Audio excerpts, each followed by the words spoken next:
In the summer of 2022, I took a road trip along the east coast of the US where I had the incredible opportunity to visit some world-renowned amusement parks and ride some legendary bucket list roller coasters. The trip had its ups and downs, but I will never forget my first coaster road trip.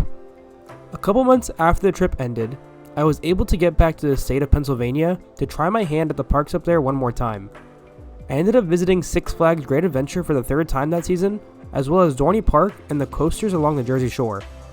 In this video, we're going to talk about my time at Dorney Park and my experience with the coasters at this small town amusement park in Allentown, Pennsylvania. So let's get right into it.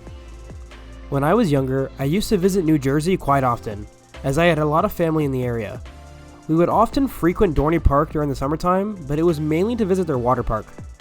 Back then, when I was probably 7 or 8, I wouldn't go near a coaster. This time around, I was excited to see what I had been missing out on. The drive up to the park was very nostalgic. I was honestly quite surprised with how much I remembered from when I was a kid. The skyline at Dorney isn't the most impressive, but it's still a lot of fun when you're pulling up to a park and you see the coasters like Possessed and Steel Force in the distance. It also helped that this park kind of sits in a valley, so as you drive up to it, you're looking at it from above. With our Cedar Fair Platinum passes, we were able to get free parking and walked right on in. We made our way down to the main midway, and you could clearly tell that this park is very small. The pathways were fairly easy to understand, and they actually provided a nice, calm, and beautiful aesthetic to the park. Despite Talon's location at the very front of the park, we opted to head over to Hydra first. I personally enjoyed this coaster as it had a funky and unique layout compared to the other B&Ms that I have been on. I thought the JoJo roll was fun, and the straight drop provided some nice floater in the back row. My favorite thing on B&M loopers is a 0G roll, and this coaster had a solid one that provided some nice weightlessness.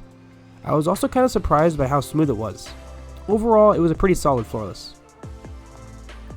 After Hydra, we made our way further into the park where we got a ride on Thunderhawk, the park's nearly 100-year-old wooden roller coaster. For being built in 1924, I was actually quite surprised with how smooth it ran. The seats were very cushioned, and the coaster itself provided a decent amount of laterals that made it pretty enjoyable.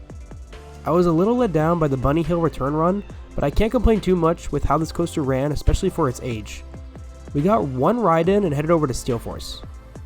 Now, this was my first experience with a Morgan Hypercoaster, and I thought it was really enjoyable.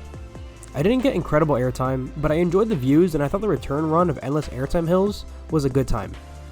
It certainly doesn't hold a candle to B&M Hypers, but a coaster doesn't have to send me to orbit every single time just to be enjoyable. We only got one ride in on Steel Force in the back row, which did make me a little disappointed as I wish I had gotten more rides in that day. We left Steel Force and headed over to Possessed to get our ride in on the Intimate Impulse. I had ridden Wicked Twister in its final year of operation at Cedar Point, and I was stoked to get back on a ride of the similar model. I really wanted to feel the holding brake on this coaster, as Wicked Twister did not have one, but I was saddened to find out that it was not operational.